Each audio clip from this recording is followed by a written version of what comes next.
Hi everyone, welcome back to a new episode of Quick Guide. Today in this video, I'm going to show you how you can lock or hide your Google Keep notes. Keep watching the video till the end. To lock or hide your Google Keep notes, firstly open your Google Keep application.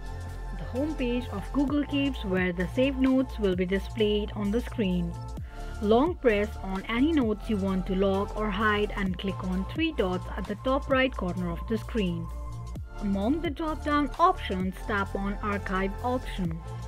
This is how you can lock or hide your Google Keep notes quickly and easily just in few steps. If you have any thoughts or queries, let us know in the comments section.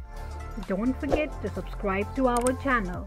Also press the notification bell icon so that YouTube will notify you whenever we post a new video.